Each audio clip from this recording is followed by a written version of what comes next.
এই রমজান আমাদের সামনে চলে এসেছে। আজ আমরা আলোচনা করব ইনশাআল্লাহ কিভাবে প্রস্তুতি গ্রহণ করলে আমাদের আসন্ন রমাদানকে আমরা সার্থক করতে পারবো, আমাদের রমাদানকে আমরা অর্থবহ করতে পারবো, রমাদান আমাদের জন্য তৃপ্তিদায়ক হবে, রমাদান আমাদের বহুবিধ আমল দিয়ে সাজাতে পারবো কিভাবে প্রস্তুতি গ্রহণ করলে। আল্লাহ সুবহানাহু ওয়া তাআলা কোরআনে কারীমে বলেছেন, ওয়ালাউ আরাদুল খুরুজ লা আ'আদু লাহু উদ্দাহ। তাবুকের যুদ্ধে নবী সাল্লাল্লাহু আলাইহি সাল্লাম যখন যাওয়ার নির্দেশ দিয়েছেন, মদিনায় থাকা কিছু মুনাফিক তারা সেখানে অংশগ্রহণ করে নাই এবং দুর্বল আপনার কিছু মানুষ মুসলমানদের মধ্যে কেউ কেউ তারা ব্যক্তিগত দুর্বলতার কারণেও তারা যেতে পারেননি। তারা অবশ্য পরে তওবা করেছেন, আল্লাহ তাদের ক্ষমাও ঘোষণা করেছেন, কিন্তু মুনাফিকরা তারা নানা মিথ্যা অজুহাত দিয়েছে যে তারা এই জন্য যেতে পারেনি, ওজন্য যেতে পারেনি, তারা যেতে চেয়েছিল।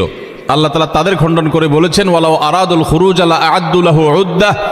মুনাফিকরা যারা তাবুক যুদ্ধে যায়নি তারা এখন নানা অজুহাত এবং খোঁড়া যুক্তি দাঁড় করাচ্ছে যে আমরা এই জন্য যাইনি, ওই জন্য যাইনি, না হলে আমরা যেতাম। আল্লাহ বলেছেন যে তারা যদি যাওয়ার সদিচ্ছা রাখতো তাহলে আগে থেকে তারা প্রস্তুতি নিত, তাদের প্রস্তুতি দেখে বোঝা যেত যে তাদের যাওয়ার সদিচ্ছা আছে কি নাই। যেহেতু তারা আগে থেকে কোনো প্রস্তুতি নেয় নাই, তাহলে বোঝা গেল তাদের যাওয়ার কোনো সদিচ্ছা ছিল না। এই আয়াত থেকে বোঝা যায় রমাদান আসছে, আমরা রমাদান মাসে ইবাদত বন্দেগী নেক আমল যদি করার সদিচ্ছা থাকে তাহলে আগে থেকে আমাদের প্রস্তুতি দেখে বোঝা যাবে যে আমাদের রমজানে ইবাদত করার নিয়ত আছে না নাই। সময়ত উপস্থিতি, আমরা সাধারণত রমজানের প্রস্তুতি নেই কিভাবে? যারা মুদি দোকানদার তারা তাদের দোকানে চিনি, বেগুন, যারা শাকসবজির ব্যবসা করেন অথবা যাদের কাছে ফ্রিজ আছে তারা কাঁচামরিচের দাম বেড়ে যাবে, সবজি কিছু কিছু বেড়ে যাবে, এগুলো সরায় রাখেন। তারপরে যায় যে সমস্ত জিনিসপত্রের দাম বাড়তে পারে, খেজুর, ছোলা, চিনি, এগুলো তেল, এগুলো সব সরায় রাখেন, কারণ রমাদান আসলে ক্রাইসিস তৈরি হতে পারে, তখন সেগুলো বাহির করে অধিক মুনাফা করবেন। অনেক দোকানদারের রমজানের প্রস্তুতি হলো কিভাবে মানুষকে ঠকায়া টাকা কামাই করবেন সেই বন্দোবস্ত করা, এটা হলো তার রমজানের প্রস্তুতি। আর আমরা যারা ঠিক ঠিক বলতেছি আমাদের অনেকের রমজানের প্রস্তুতি হলো রমজান আসছে সেজন্য আমরা বেশি বেশি করে ছোলা, চিনি, বেগুন, বেসন, আমাদের খেজুর, যত রকমের তেল ইত্যাদি খাদ্য ভোজ্য পণ্য আছে সেগুলো সব কিনে বাসায় স্তূপ করে ফেলি, কারণ রমজান আসতেছে, আমাদের প্রচুর খাইতে হবে। খাওয়ার মাস আসতেছে, যে মাসে সকালে আপনার ইফতারে, সাহরিতে, রাতে, তারাবির আগে, তারাবির পরে নানা সময় আমাদের শুধু খাইতে থাকতে হবে, যেহেতু অনেক বেশি খাওয়া লাগবে। এই জন্য আমাদের রমজান আসলে প্রস্তুতি হয়, এই সমস্ত খাবার আইটেম কিনতে কিনতে আমরা অস্থির থাকি, ঠিক না ঠিক? এই হলো আমাদের রমজানের প্রস্তুতি, অথচ এটা রমজানের আসল প্রস্তুতি না। রমজান তো খাওয়ার মাস না ভাই, রমজান তো ইবাদতের মাস, কিন্তু আমাদের আচরণ দেখে মনে হয় এটা খাবারের মাস আসছে। আমাদের সংশ্লিষ্ট ডিপার্টমেন্টগুলো নাজেহাল তাদের অবস্থা হয়ে যায়, তারা অস্থির এবং ব্যাকুল হয়ে যায় যে কিভাবে বাজার নিয়ন্ত্রণ করবেন। প্রতি বছর বাজারে দেখা যায় ক্রাইসিস সৃষ্টি হয়, কারণ এত খাওয়া খায় মানুষ যে রমাদানের আগে রীতিমতো আলাদা অতিরিক্ত আমদানি করেও বাজার নিয়ন্ত্রণ করা যায় না, অথচ মানুষ দেশে আগে যেগুলো ছিল রমজানে সেগুলোই আছে, কিন্তু এত পরিমাণ খাই আমরা যে রীতিমতো টান পড়ে যায়, রমাদানের উদ্দেশ্যটাই ব্যাহত হয়। ভাইরা আমার, তো খাবারের প্রস্তুতি নেওয়া, খাদ্য মজুত করা, খাদ্য কেনাকাটা করে স্তূপ দেওয়া, এটা রমাদানের প্রস্তুতি না। রমাদানের আসল প্রস্তুতি কি? আজ আমরা সেরকম কিছু প্রস্তুতির কথা আপনাদেরকে শোনাবো ইনশাআল্লাহ তাআলা। ভাইরা আমার, রমাদানের প্রস্তুতির অংশ হিসেবে আমাদের পূর্বসূরি সোনালী যুগের স্বর্ণ মানব সালাফে সালেহীন তারা রমাদানের 6 মাস আগে থেকে প্রস্তুতি গ্রহণ করা শুরু করতেন, যে রমাদান আসছে, আমাকে ইবাদতবন্দি করতে হবে। মানসিক প্রস্তুতি নিতেন, অপেক্ষা করতেন, প্রহর গুনতেন, ক্ষণ গণনা শুরু করতেন, দিন গণনা শুরু করতেন যে কখন রমাদান আসবে আর কখন আমরা ইবাদতবন্দি করব। আর আমাদের অবস্থা হলো আমরা অপেক্ষায় থাকি যে চাঁদ উঠলে শুরু করব, চাঁদ দেখা গেলে তখন এবার আমরা কোরআন তেলাওয়াত, জিকির, আজকার, ইবাদতবন্দি শুরু করব। ভাইরা আমার, দাঁড়ায় থাকা একজন মানুষ দ্রুততার সাথে হঠাৎ করে খুব জোরে দৌড় দেওয়া শুরু করতে পারে না। দাঁড়ানো থেকে আগে হাঁটা শুরু করে, এরপর একটু গতি বাড়ায়, তারপরে অনেক স্পিড মানুষ দেয়। একটা গাড়ি যখন দাঁড়ানো থাকে, ওই দাঁড়ানো গাড়িটাকে হঠাৎ করে 100 মাইল স্পিডে চালানো যায় না, আগে 10, 20, 30 স্পিডে চালাইতে হয়, এরপর আস্তে আস্তে উঠাইতে উঠাইতে 100, 150 পর্যন্ত উঠাইতে পারে। আপনি দাঁড়িয়ে আছেন, ইবাদতবন্দি করছেন না, অপেক্ষা করছেন রমাদান আসবে, তখন আপনি দিবেন দৌড়, একেবারে আমল করে শেষ করে ফেলবেন। যারা রমজানের চাঁদ উঠার জন্য অপেক্ষা করে, যে চাঁদ উঠলে কোরআন তেলাওয়াত শুরু করব, চাঁদ উঠলে জিকির আজকার শুরু করব, চাঁদ উঠলে দোয়া দুরূদ শুরু করব, রোজা শুরু করব, নফল নামাজ শুরু করব, দান সাদেকা শুরু করব, এদের বেশিরভাগ মানুষের অবস্থা হলো রমজান দেখতে দেখতে চলে যায়, তার ইবাদত আর করা হয় না। এই জন্য রমজানের আগে থেকেই যে আমলগুলো আপনি রমাদানে করবেন তার রিহার্সেল করতে হয়, প্রস্তুতি নিতে হয়। তো যে প্রস্তুতিগুলো আমাদের রমাদানকে অর্থবহ করতে পারে, ইবাদত বন্দিগি দিয়ে সাজাতে পারি, আমরা সমৃদ্ধ করতে পারি, এবং যেই রমাদানটা আমার জীবনে যতগুলো রমজান আসছে তার মধ্যে এটা একটা স্পেশাল রমাদান হবে, এই রমজানকে আমি অন্য রমজান থেকে পার্থক্য করতে পারবো, এই রমাদান আমার জন্য অনেক তৃপ্তিদায়ক হবে, এই রমাদান যাওয়ার পরে আমার মনে হবে যে আলহামদুলিল্লাহ এই বছর আমি আল্লাহকে মন ভরে প্রাণ ভরে ইবাদত করতে পেরেছি, তাকওয়া চর্চা করতে পেরেছি, আমার ভালো লাগা কাজ করবে, আমার দিল গাওয়াহ এবং সাক্ষ্য দিবে। সেই রকম রমাদান কাটাতে হলে আপনাকে রমাদানের আগে থেকে অনেকগুলো প্রস্তুতি নিতে হবে। প্রস্তুতি নম্বর এক নম্বর প্রস্তুতি হলো আমাদের রমাদানের আগ পর্যন্ত, এই যে গত রমজান থেকে এই রমাদান পর্যন্ত বা জীবনের শুরু থেকে এই পর্যন্ত যত পাপাচার আমরা করেছি, যত গুনাহ করেছি, যত অন্যায় করেছি, রমজানে ইবাদত বন্দিগির প্রস্তুতির অংশ হিসাবে সেই গুনাহ এবং পাপাচারগুলো থেকে আল্লাহর কাছে মাপ চাইতে হবে, ইস্তেগফার করতে হবে, ক্ষমা প্রার্থনা করতে হবে, বলতে হবে মাবুদ আমি যে অপরাধী, আমি যে পাপিষ্ঠ, কত গুনাহ করেছি, কত অন্যায় করেছি, তোমার কাঠগড়ার আসামি আমার নামে বহু মামলা হয়ে আছে।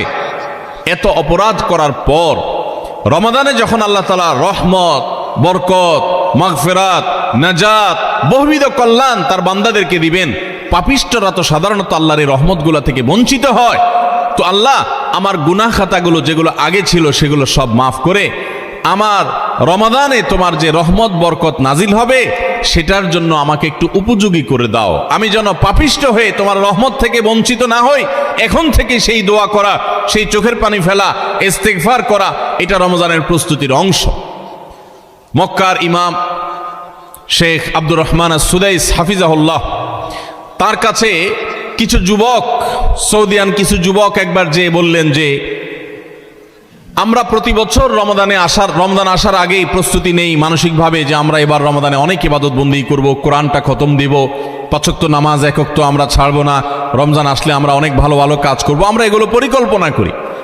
কিন্তু দুঃখের বিষয় হলো দেখতে দেখতে রমজানটা চলে যায়, শেষের দিকে আফসোস হয় এবং একটু খারাপ লাগা কাজ করে, এবং দিন শেষে রমাদান পার হয়ে যায় এবং আমরা আবার অপেক্ষা থাকি, ঠিক আছে তাহলে পরের বছর করব। এভাবে রমজানে আর ইবাদতের তৌফিক হয় না। এত চেষ্টা করি, এত নিয়ত করি, কিন্তু আসলে না, ওই কোরআনটাও ভালো করে খতম দিতে পারি, খতম দিলেও কোনো রকম খতম হয়, সুন্দর করে পড়া হয় না, ধীরস্থিরতার সাথে তেলাওয়াত করা হয় না, নামাজটা ঠিক মতো পড়া হয় না, কোনো ভাগ দিয়া তারাবি মিস হয়ে যায়, আমার গুনাহ হয়ে যায়। আমি ভালো থাকতে চাই কিন্তু রমাদান ইবাদত করার তৌফিকটা হয় না।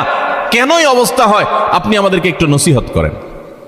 তখন শেখ সুদাইস হাফিজাহুল্লাহ তিনি তাদেরকে বলেছিলেন যে আমার মনে হয় রমজান যখন শুরু হয়, আল্লাহর অবারিত রহমত যখন ঢেকে ফেলে ইমানদারদেরকে, যারা নিজের পাপাচারে, নিজের কৃতকর্মে, নিজের অপরাধে, নিজের গুনাহের কারণে আল্লাহর রহমত থেকে বহু দূরে সরে গেছে, তারা আল্লাহর রহমতের উপযুক্ততা হারিয়ে ফেলেছে।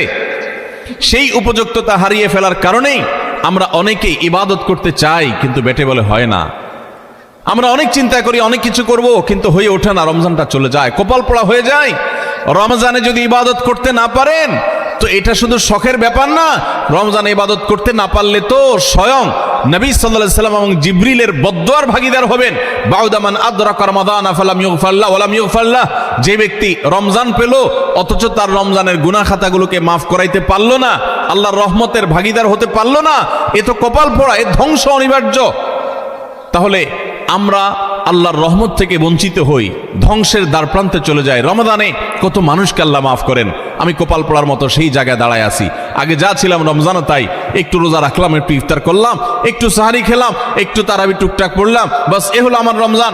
রমজান চলে যায়, আমার চোখের পানি আসে না, আমার দোয়া আসে না, আমার কান্নাকাটি আসে না, আমার ক্ষমা প্রার্থনা আসে না, আমার তওবা আসে না, আমার ইস্তিগফার আসে না, আমার জীবনটা পরিবর্তন হয় না, আমার সংশোধন হয় না, আমার আত্মশুদ্ধি হয় না, আমি কপাল মতো পোড়ার মতো পড়ে থাকি। এর অন্যতম প্রধান কারণ হলো যে আমি সারা বছর পাপাচার করে আল্লাহর রহমত থেকে এত দূরে সরে গেছি যে রমাদানের আল্লাহর এই রহমতের উপযুক্ত উপযুক্ততা আমার হারিয়ে ফেলেছি। এই জন্য শেখ সুদাইস তাদেরকে বলেছিলেন, আমার মনে হয় আমাদের গুনাহ এবং পাপাচারের কারণে আল্লাহর রহমতের উপযুক্ততা আমরা নষ্ট করে ফেলেছি। এই জন্য রমজান আসার আগে প্রস্তুতি হিসাবে আমরা আল্লাহর কাছে চোখের পানি ফেলে দোয়া করে আগের সব গুনাহগুলো মাফ চেয়ে নেই, যে আল্লাহ রমজানের রহমতের উপযুক্ত হওয়ার জন্য আমার পূর্বের সব গুনাহ মাফ করে দেন, আমার হালখাতা করে দেন।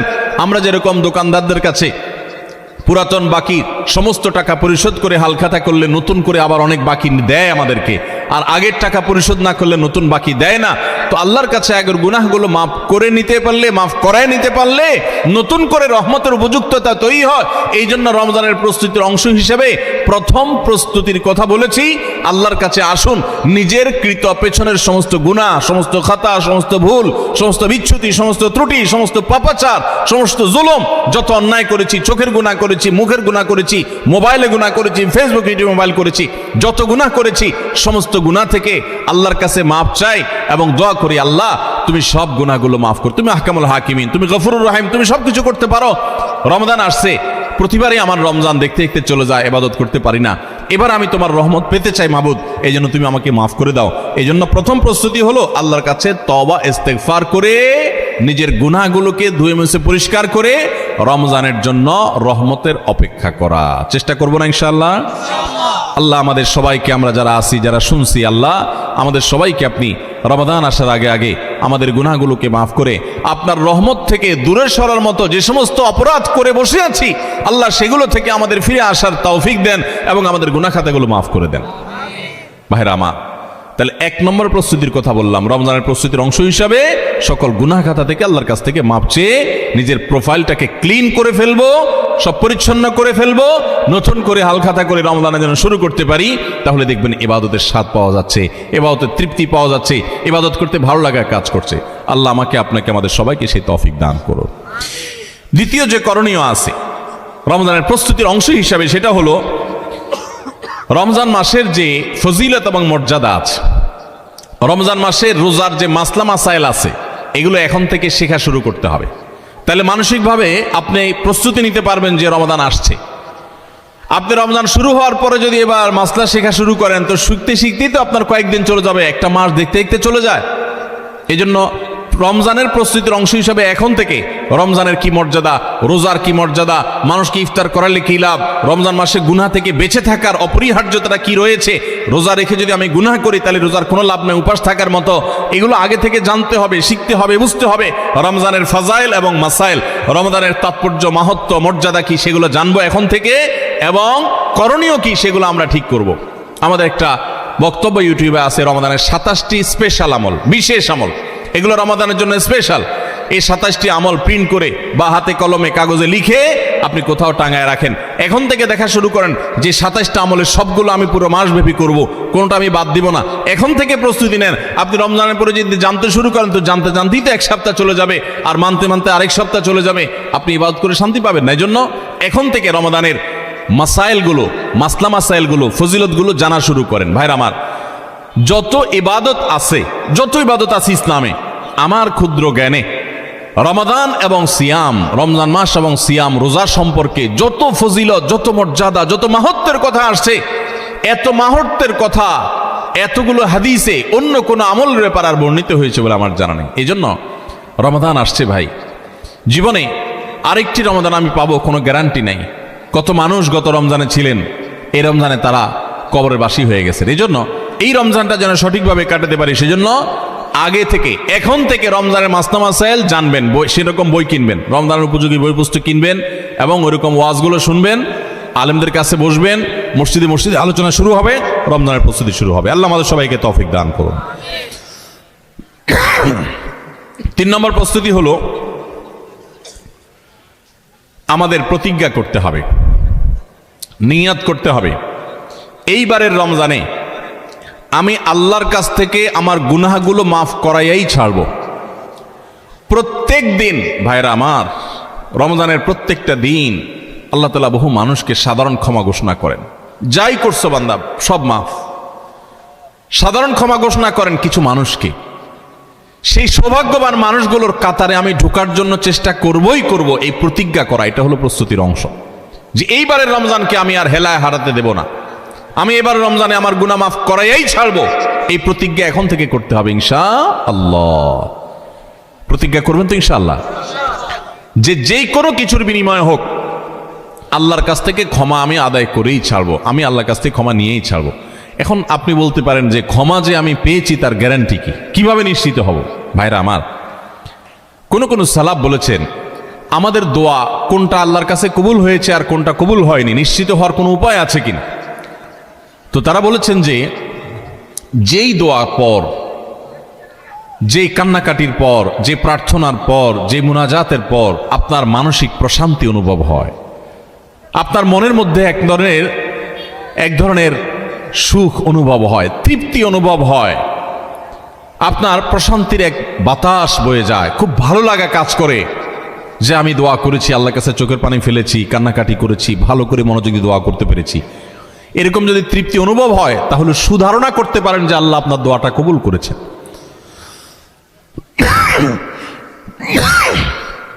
ফ্যান ট্যান নাই আপনাদের এখানে? ফ্যান নাই না? বাতাস উদাস করেন না, পাকা পাকা দিয়ে না।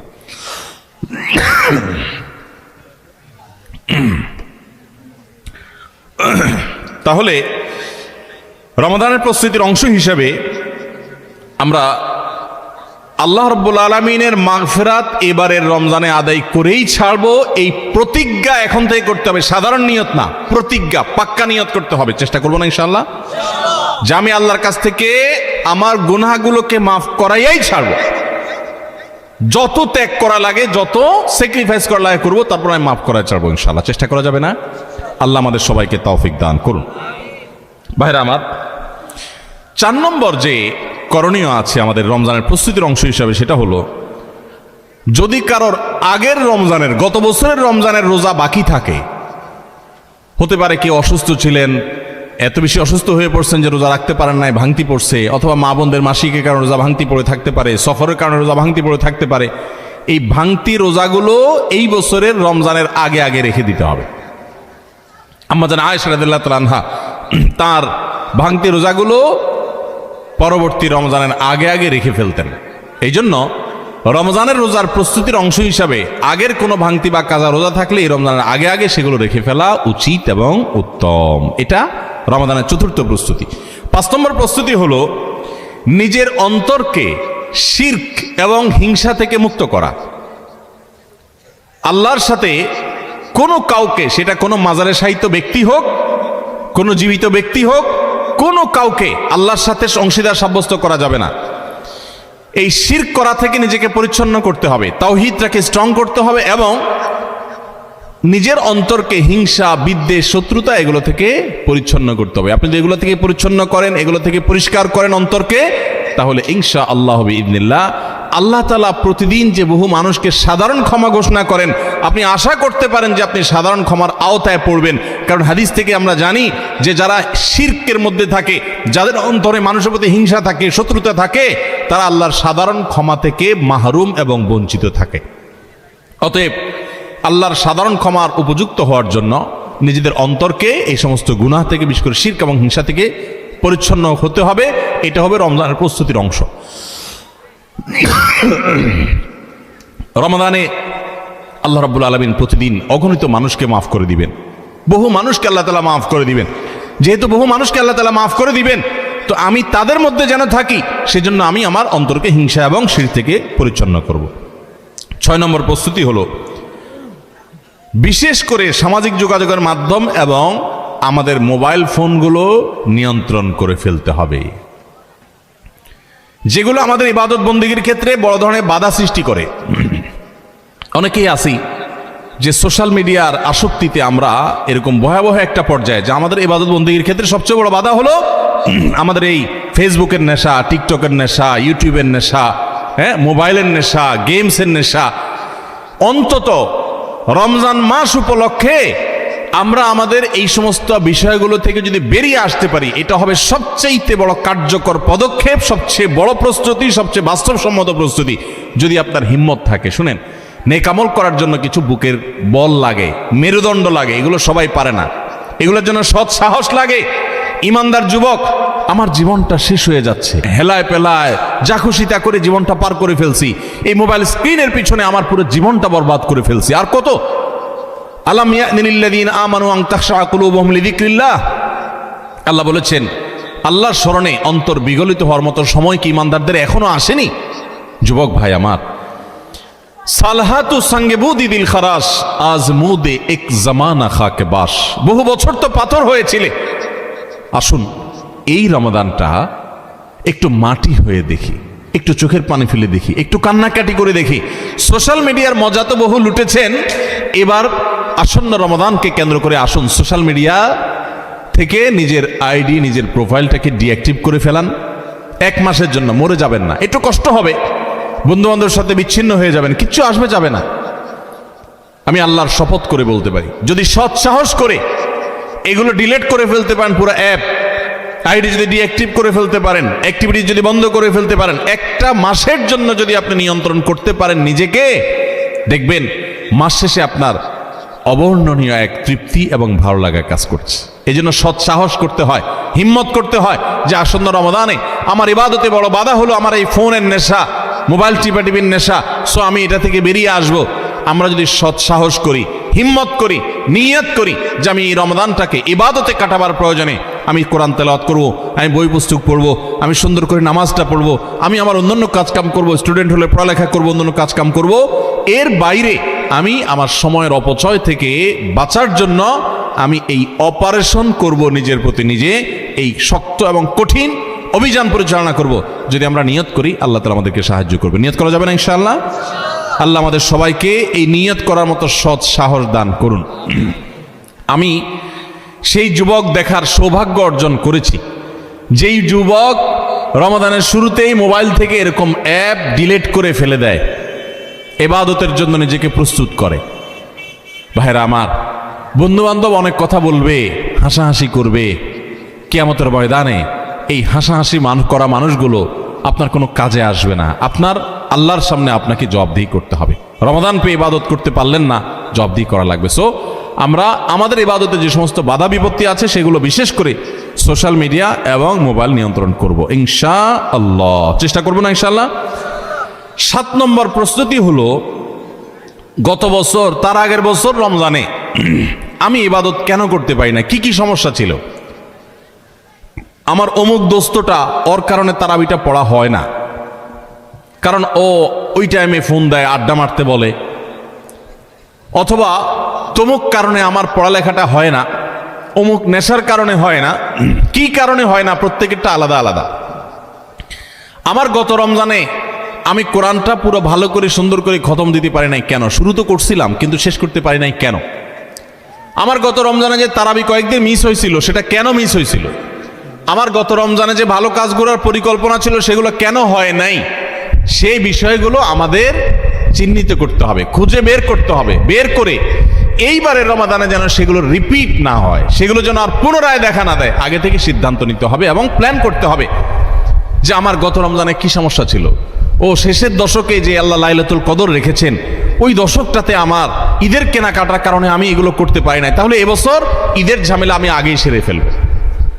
আমি বাড়ি যাওয়ার নাম করে যাইতে একদিন, আসতে যাইতে একদিন, পথে একদিন, যাওয়ার পরে আবার শরীরকে ফ্রেশ করতে আরেকদিন, আমার শেষের 27তম রাত, আমার 28তম রাত, শেষের রাতগুলো ইবাদত করতে পারি নাই, মার্কেটে ঘুরছি, শপিং মলে ঘুরছি, আমার জিন্দেগি বরবাদ করছি। তাহলে গত বছর আমার ইবাদতের ক্ষেত্রে যেগুলো বাধা ছিল, যেগুলো কাঁটা ছিল, এই বছর সেগুলোকে আগে থেকে দূর করার পরিকল্পনা করতে হবে। এটা হলো রমজানের প্রস্তুতি। কথা বুঝেন নাই? মা বোনরা ইফতার বানাইতে বানাইতে ইফতারের আগে দোয়া কবুল হয়, মূল্যবান সময়টা নষ্ট করে ফেলছেন, পারেন নাই। তো এই বছর পরিকল্পনা করেন যে আগে থেকে যেই জিনিসগুলো তৈরি করে রাখা সম্ভব, যতটুকু গোছায় রাখা সম্ভব সেগুলো গোছায় রাখবো। আর পরিবারের সদস্যদেরকে নিয়ে বসেন, এবার আমরা সবাই একটু ভালো করে ইবাদত করতে চাই, হেয়ালিপনা করতে চাই না। আমরা রমাদান খেয়ে পরে কাটানোর জন্য আল্লাহ দেন না, ইবাদতের জন্য দিয়েছেন। এই রমাদানের মূল্য এত বেশি যে এই রমাদান চলে যাচ্ছে, আমরা বেশিরভাগ মানুষ উপলব্ধিও করতে পারছি না, অথচ এই একটা রমাদান আমার গোটা জীবনকে পরিবর্তন করার জন্য যথেষ্ট।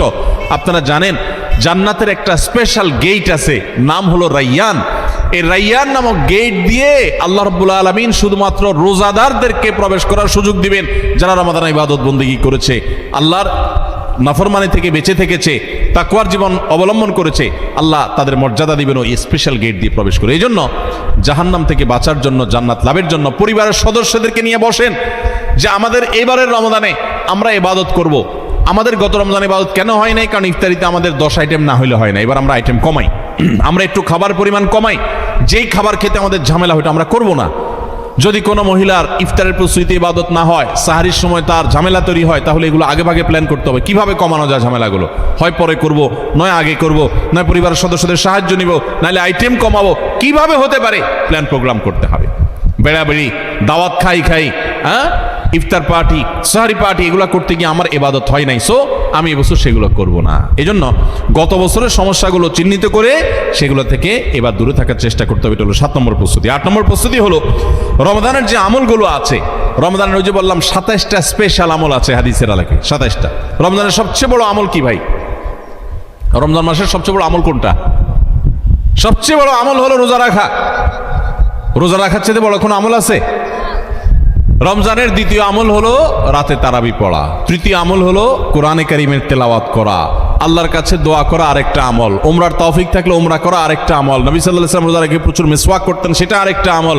শেষ দশকে ইতিকাফ করা, সেটা আরেকটা আমল। শেষ দশকের বেজর রাতগুলোতে ইবাদতের চেষ্টা করা, সেটা আরেকটা আমল। লাইলাতুল কদর পাওয়ার চেষ্টা করা আরেকটা আমল। লাইলাতুল কদর পেয়ে গেলে আল্লাহুম্মা ইন্নাকা আফুউন তুহিব্বুল আফওয়া ফা'ফু আন্নী পড়া আরেকটা আমল। এই রকম 27টি আমল স্পেশাল আছে রমাদানের জন্য, যেগুলো কোরআন এবং হাদিস থেকে প্রমাণিত। তাহলে সেই আমলগুলোকে এখন থেকে টুকটাক শুরু করার চেষ্টা করা। একটু নফল রোজা রাখেন, তাহলে রমজানে যে রোজা রাখবেন ওটা সহজ হবে। এখন থেকে রোজা রাখার অভ্যাস করেন। নবী সাল্লাল্লাহু আলাইহি ওয়াসাল্লাম মাসে বেশি বেশি রোজা রাখতেন। আপনি এখন থেকে দান সাদাকার অভ্যাস শুরু করে দেন, প্ল্যান পরিকল্পনা শুরু করে দেন। এইটা হবে রমজানের প্রস্তুতি, যে রমজানে যে আমলগুলো করবেন এখন থেকে সেগুলো শুরু করে দেন। ওই যে বললাম, দাঁড়ানো গাড়ি 100 মাইল স্পিডে চলতে পারে না, আগে 20 মাইল স্পিডে চলেন, শুরু করে দেন। এরপর চাঁদ উঠলে, রমজান শুরু হয়ে গেলে আপনি 100 মাইল স্পিডে যেতে পারবেন। চেষ্টা করবেন না ইনশাআল্লাহ? তাহলে 8 নম্বর আমল হলো ভাই, রমজানে যে আমলগুলো করব সেগুলোকে এখন থেকে রিহার্সেল শুরু করে দিব, প্রস্তুতিমূলক ওয়ার্ম আপ এটা শুরু করে দিব, মহড়া শুরু করব একটু একটু করে, যে রমজানের তেলাওয়াত করব, এখন আর ধরবই না। না তো রমজানে আমি প্রতিদিন 1 পারা পড়বো, এখন 1 পৃষ্ঠা পড়ি। রমজানে প্রতিদিন 3 পারা পড়বো, এখন 1 পারা পড়ি। আমি একটু একটু করে কোরআনের সাথে সম্পর্ক করি, কোরআনটাকে রেডি করি, কিরাম কিনে প্রস্তুত করি নেই যে কোনটা আমি পড়বো না পড়বো, সেগুলো রেডি করি।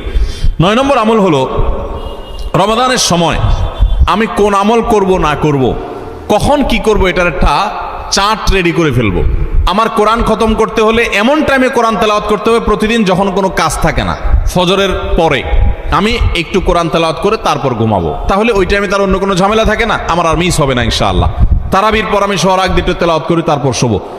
আবার ভোর রাতে দোয়া কবুল হয়, সাহারি খাইতে উঠলে আমি প্রতিদিন 10 মিনিট হাতে রাখবো একটু দোয়া করার জন্য। আগে থেকে এগুলো চার্ট তৈরি করে ফেলতে হয় যে কোন টাইমে আমি কি করব।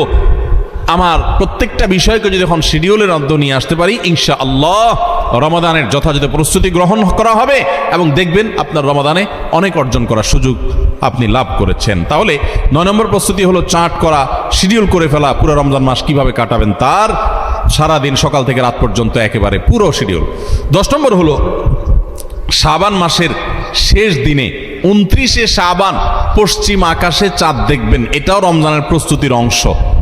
আমরা আমাদের ছোটবেলায় গ্রামে চাঁদ দেখেছি, এখন মানুষ চাঁদ দেখে না, দেখে চাঁদ আকাশে দেখে না, চাঁদ এখন মোবাইলে খুঁজে। কোথায় খুঁজে? মাগরিবের পরে মোবাইল হাতানো শুরু করে দেয়, এই রমজানের চাঁদ দেখা গেছে, ঈদের চাঁদ দেখা গেছে কিনা, চাঁদ দেখা কমিটি কি বলছে, ফেসবুকে নিউজ আসছে কিনা দেখো। চাঁদ তালাশ করার কথা আকাশে, সেখানে চাঁদ তালাশ করে আমরা কোথায়? মোবাইলে। চাঁদ দেখা কমিটি যে চাঁদ দেখার ঘোষণা দিবে, তাদের কাছে তো আসমান থেকে ফেরেশতা নাজিল হবে না যে ওইটা শুনে তারা ঘোষণা দিবে। আমরা সারা দেশ থেকে দেখলে, তাদেরকে নিউজ দিলে তারপর না তারা সেই নিউজের ভিত্তিতে ঘোষণা দিবে। তো আমরাই যদি সবাই চাঁদ দেখা বন্ধ করে দেই, তাহলে তারা কিভাবে ঘোষণা দিবে? এই জন্য দেখবেন চাঁদ দেখা কমিটি বেচারারা ঘোষণা দিতে দিতে কোনো বছর রাত 10টা 11টা 12টা বাজায় দেয়, সাদে বাজায়, কারণ আমরা তো তাদেরকে সাহায্য করি না। মনে রাখবেন, রমজানের চাঁদ অন্য যে কোনো আরবি হিজরি মাসের চাঁদ যদি আপনি খোঁজেন পশ্চিম আকাশে, দেখেন আর না দেখেন, আপনি একটু তালাশ করেন, চেষ্টা করেন। যদি চাঁদ দেখার চেষ্টা করেন, তাহলে আপনি চেষ্টা করার কারণে সওয়াব পাবেন, সুন্নাত একটা জিন্দা করার সওয়াব পাবেন। আর চাঁদ যদি দেখতে পান তাহলে দোয়া পড়বেন, আল্লাহুম্মা আহিল্লাহু আলাইনা বিল ইয়ুমনি ওয়াল ঈমান ওয়াস সালামাতি ওয়াল ইসলাম রব্বি ওয়া রাব্বুকাল্লাহ। হে চাঁদ, হে আল্লাহ, আমি তোমার কাছে এই চাঁদ, এই চাঁদের মাসটা, এই মাসটা আমি বরকতময় মাস হিসাবে তোমার কাছে চাই। ঈমানের সাথে যেন থাকতে পারি, শান্তি নিরাপত্তার সাথে থাকতে পারি, ইসলামের সাথে থাকতে পারি। এরপর চাঁদকে লক্ষ্য করে বলা, হে চাঁদ, তোমার এবং আমার সৃষ্টিকর্তা এক আল্লাহ, তোমারও রব আল্লাহ, আমারও সৃষ্টিকর্তা আল্লাহ। তো এই দোয়া পড়া সুন্নাত। যদি চাঁদ দেখতে পান দোয়া পড়বেন, আর না দেখতে পারলে চেষ্টাটা করবেন, তাও সওয়াব পাবেন। এই জন্য শাবানের 29 তারিখে পশ্চিম আকাশে চাঁদ তালাশ করবো তো ইনশাআল্লাহ।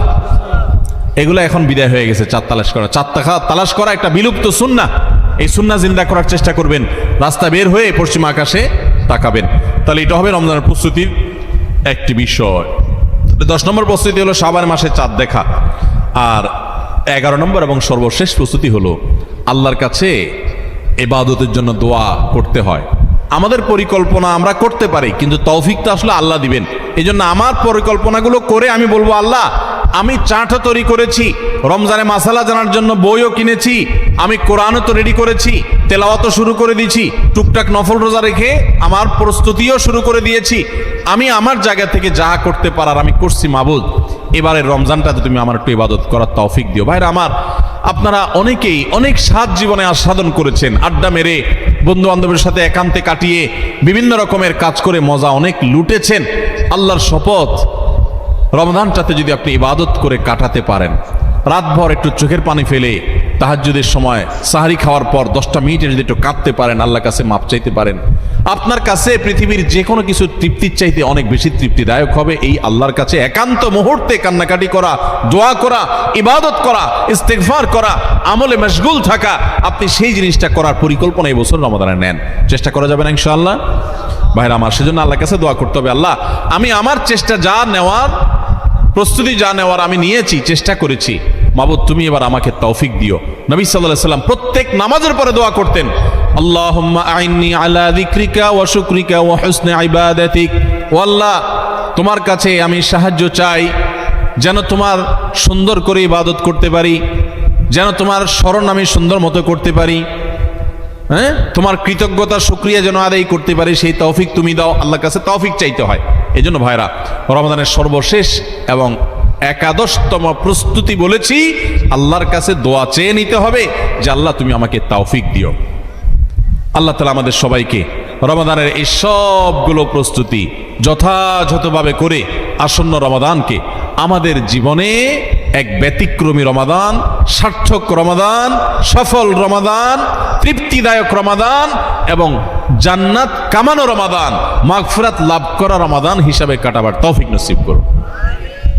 খুব দোয়া করব দিল থেকে ভাই, খুব দোয়া করব, খুব চোখের পানি ফেলবো যে আল্লাহ, রমাদানে যদি ক্ষমা না পাই তাহলে তোমার ফেরেশতার বদদোয়া, তোমার নবীর বদদোয়ার ভাগীদার হইতে হবে। এর চাইতে বড় হতভাগা আর কেউ নেই যে রমজান পাওয়ার পরও ক্ষমা পায় নাই, রমজান পাওয়ার পরও 5 ওয়াক্ত নামাজ ধরতে পারে নাই, রমজান পাওয়ার পরও কোরআন ধরতে পারে নাই, রমজান পাওয়ার পরও তার জীবনে পরিবর্তন হয় নাই, তাকওয়া শুরু করতে পারে নাই। এর চাইতে হতভাগা, এর চাইতে কপাল পড়া আল্লাহর জমিনে আরেকটা নেই। ভাইরা আমার, সেজন্য এবারের রমাদানটাকে আমরা একটু নড়ে চড়ে বসে ভিন্নভাবে কাটাবার চেষ্টা করি। আল্লাহ, হে আরশে আজিমের মালিক, আপনি আমাদের সবাইকে তৌফিক দান করেন। আমরা চেষ্টা করব না ইনশাআল্লাহ ভাই, রমাদানকে সুন্দরভাবে কাটাবার জন্য এখন থেকে প্রস্তুতি নিব না ইনশাআল্লাহ? আমি এক নজরে আবারও আপনাদেরকে এই 11টা প্রস্তুতির কথা বলে দিচ্ছি। সর্বপ্রথম প্রস্তুতি হলো, রমাদানে যেন আমি ইবাদতের তৌফিক আল্লাহর কাছ থেকে পাই, রহমত যেন পাই, সেজন্য আমার পেছনের গুনাহগুলোর থেকে আল্লাহর কাছ থেকে মাপ চেয়ে নিব। রমজানের প্রস্তুতির অংশ হিসাবে আগেরগুলো মাপ চাই নিব, আল্লাহ আমাকে মাফ করে দাও। বেশি বেশি ইস্তেগফার পড়বো, সাইয়্যিদুল ইস্তেগফার পড়তে পারি, আল্লাহুম্মা আনতা রাব্বি লা ইলাহা ইল্লা আনত। আল্লাহ, আপনি আমার রব, আপনি ছাড়া সত্যিকারের কোনো মাবুদ নাই। খালাকতানি, আপনি আমাকে সৃষ্টি করেছেন, ওয়া আনা আবদুক, আমি আপনার গোলাম, ওয়া আনা আলা আহদিকা ওয়া ওয়াদিকা মাস্তাতাতু, যতটুকু পেরেছি আল্লাহ আপনার সাথে কৃত অঙ্গীকার আর ওয়াদাকে রক্ষা করার চেষ্টা করেছি।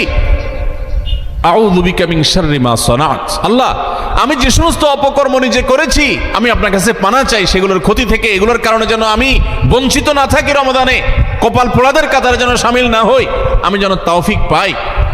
আউযু বিকা মিন শাররি মা সানাত আবু লাকা বিনিআমাতিকা আলাই, আল্লাহ যত নিয়ামত আপনি দিয়েছেন আমি স্বীকার করি। ওয়া আবু লাকা বিযামবি, আমি যত পাপাচার করেছি মাবুদ আমি স্বীকার করি। ফাগফিরলি ফাইন্নাহু লা ইয়াগফিরুয যুনুবা ইল্লা আনত, মালিক আপনি ছাড়া আর কেউ পাপাচার মাফ করতে পারে না, ইখতিয়ার কারণ নাই, আপনি একটু মাফ করে দেন। আল্লাহর কাছে মাফ চাইব, মাফ চেয়ে রমজানের জন্য প্রস্তুতি নিব, চেষ্টা করবো তো ইনশাআল্লাহ।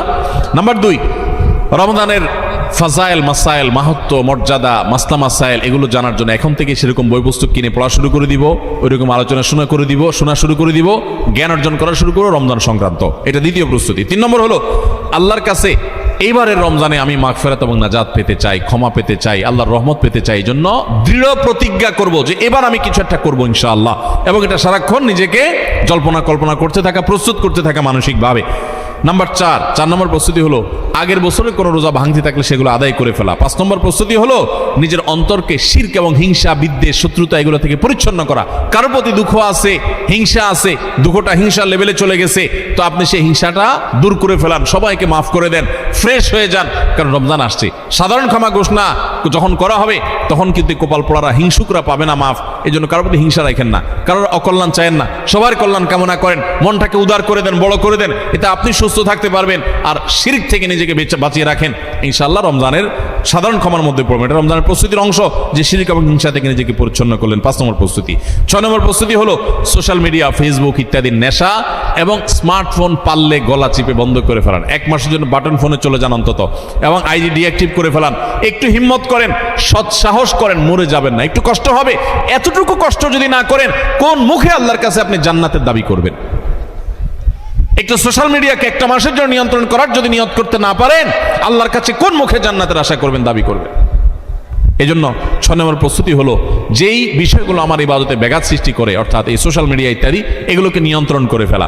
7 নম্বর হলো গত বছর রমজানে বা তার আগের বছরগুলোতে রমজানে আমার ইবাদতে যেসব বাধা ছিল, যাদের কারণে সমস্যা হয়েছে, ওই বন্ধুই আমার বন্ধুত্বের তালিকা থেকে বাদ দিয়ে ফেলতে হবে, ওই সার্কেল আমি ছেড়ে দিতে হবে, ওই আড্ডা আমার ছেড়ে দিতে হবে, ওই কাজ আমার ছেড়ে দিতে হবে, যেই কাজের কারণে আমার রমজানে ইবাদত হয় না ওই কাজে আমি করব না। 1 মাসের জন্য নিজেকে স্যাক্রিফাইস করতে হবে। এটা রমজানের প্রস্তুতি, এখন থেকে প্ল্যান করে এগুলো বাদ দিতে হবে। এবং 8 নম্বর হলো যে রমজানের যে আমলগুলো আছে সেগুলো এখন থেকে একটু একটু করে শুরু করা। কোরআন তেলাওয়াত এখন থেকে শুরু করে দেন, রোজা এখন থেকে, নফল রোজা শুরু করে দেন, এখন থেকে তাসবিহ তেলাওয়াত শুরু করে দেন, এখন থেকে দোয়া দুরূদ শুরু করে দেন, তাহলে রমজানে বেশি করে করতে পারবেন। আর যদি তখন করবেন বসে থাকেন, করা আর হবে না। 9 নম্বর প্রস্তুতি হলো যে রমজানে সকাল থেকে রাত পর্যন্ত কিভাবে সময় কাটাবেন, এটার জন্য এখন থেকে রুটিন তৈরি করে ফেলান, রুটিন, এবং সেই রুটিনটা টাঙায় ফেলান, এই রুটিন অনুযায়ী চলবো, এখন থেকে প্ল্যান করে ফেলান। 10 নম্বর হলো শাবানের শেষ দিন 29শে শাবান পশ্চিম আকাশে একটু চাঁদ তালাশ করেন, দেখেন কিনা, রমজানের প্রস্তুতির অংশ হিসাবে। আর 11 নম্বর সর্বশেষ প্রস্তুতি হলো আল্লাহর কাছে দোয়া করবেন, আমরা সবাই দোয়া করব আল্লাহ যেন আমাদেরকে রমজান মাসটিকে যথাযথভাবে কাটানোর তৌফিক দান করে। চেষ্টা করবো না ইনশাআল্লাহ? আল্লাহ আজকের এই মাহফিলে আমরা যারা আছি, আমাদেরকে যারা অনলাইনে দেখছেন, দেখবেন, আমাদের সবাইকে আপনি সৌভাগ্যবান মানুষের কাতারে শামিল হওয়ার তৌফিক নসিব করেন। আল্লাহ বহু মানুষকে আপনি মাফ করে দিবেন, আমাদেরকে সেই ক্ষমাপ্রাপ্ত সৌভাগ্যবান মানুষদের কাতারে শামিল হওয়ার তৌফিক নসিব করেন। আল্লাহ যেন গোটা রমজান আমরা কোরআন নিয়ে পড়ে থাকতে পারি, আল্লাহ তোমার তাসবিহ তেলাওয়াতে যেন পড়ে থাকতে পারি, আমরা যেন দোয়া মুনাজাতে পড়ে থাকতে পারি, আমরা যেন চোখের পানি ফেলতে পারি, যেন তাহাজ্জুদ পড়তে পারি, ভোর রাতে দোয়া করতে পারি, সকল নেকামল দিয়ে যেন রমজানটাকে সাজাতে পারি, পরিতৃপ্তির রমজান যেন সাজাতে পারি, সকল খারাপ বন্ধু, খারাপ সংস্রব, খারাপ আড্ডা, খারাপ সার্কেল সবগুলোকে তোমার জন্য ত্যাগ করে আমরা যেন একান্ত তোমার হয়ে যেতে পারি। আল্লাহ এই রমজানটা আমাদেরকে সেভাবে কাটানোর তৌফিক দান করো। সবাই চেষ্টা করবো তো ইনশাআল্লাহ। জাযাকুমুল্লাহু খায়রা ওয়া আখিরু দাওয়ানা।